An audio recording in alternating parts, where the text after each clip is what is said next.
Welcome to my channel खाऊ आणि फिरू. रोज रोज तर मला जॉबमुळे चांगलं यम्मी यम्मी जेवण बनवता येत नाही. पण मी नक्की ट्राय करते की वीकेंड्सला मी नवीन रेसिपी सर्च करेन आणि छान छान जेवण बनवेन. आपलं चिकन चांगलं वॉश झालं की त्यामध्ये आपल्याला नेक्स्ट मॅरिनेशन तयार करायचं आहे. त्यासाठी मी ॲड केलं आहे सॉल्ट.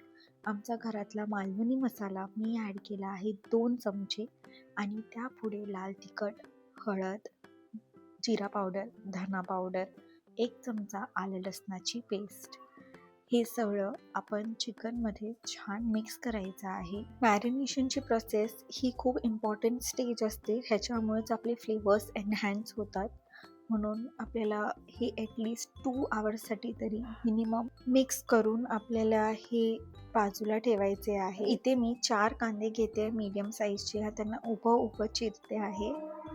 एका पॅनमध्ये आपल्याला तेल घ्यायचे आहे. तेल चांगले गरम झाले की त्यामध्ये आपल्याला तेजपत्ता, दालचिनी आणि लवंग मध्ये मी टाकते आहे उभा चिरलेला कांदा आणि त्याला चांगले भाजून घ्यायचे आहे. मी इकडे टाकते आहे 1 चमचा आलं लसणाची पेस्ट. कांद्यामध्ये चांगली परतून घ्यायची आहे.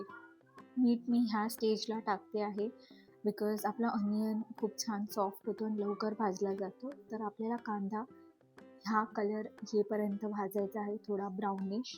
मग त्यामध्ये मी ॲड करणार आहे टमॅटोची प्युरी. टमॅटोची प्युरी पण आपल्याला खूप छान भाजून घ्यायची आहे. त्याचा कलर पण डार्क झाला पाहिजे आणि तेल सुटलं पाहिजे. मी आता ह्याच्यामध्ये माझे घरातले मसाले ॲड करते आहे. सेम मसाले जे मी मॅरिनेशनला यूज केले आहेत.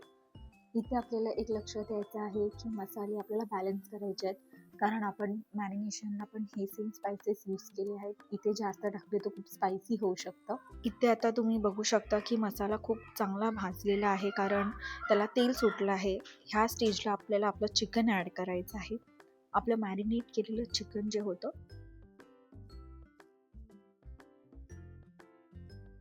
आपल्याला नीटली आपल्या कांदा आणि मसाल्यामध्ये परतून घ्यायचं आहे आणि 7 to 8 मिनिट्ससाठी आपल्याला ते शिजत ठेवायचं आहे. आपण त्याच्यावरती लिड पण ठेवू शकतात. 7 to 8 मिनिट्स नंतर तुम्ही लिड ओपन करायची आणि त्याच्यामधलं चेक करायचं की चिकन आपलं शिजलं आहे की नाही.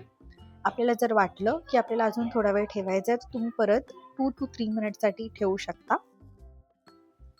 जर वाटत असेल की कन्सिस्टन्सी थोडी अजून आपल्याला लिक्विडी करायची आहे तर तुम्ही त्याच्यामध्ये half a glass water add करू शकता. मी इथे ॲड केलं आहे आणि परत मी मिक्स केलं आहे. मी लिड ठेवून परत 2 to 3 मिनिट्ससाठी त्याला कुक करणार आहे सो दॅट वॉटर पण छान मिक्स होईल. इथे आपलं चिकन ऑलमोस्ट रेडी आहे. मी गार्निश करते आहे विथ कोरिअंडर. आपलं चिकन रेडी आहे. मी इथे हे चिकन सर्व करते आहे with jeera rice. Jeera rice हा चिकनसोबत मला एकदम बेस्ट कॉम्बो वाटतो. And how can I miss भाकरी वेन देर इज चिकन. इथे मी चिकन मस्त सर्व करते आहे आणि एन्जॉय करा तुमचा पण संडे. नक्की ही रेसिपी ट्राय करा आणि मला सांगा ही कशी झाली आहे. Thank you for watching my videos. Please like करा आणि सबस्क्राईब करा असे छान छान रेसिपीजसाठी.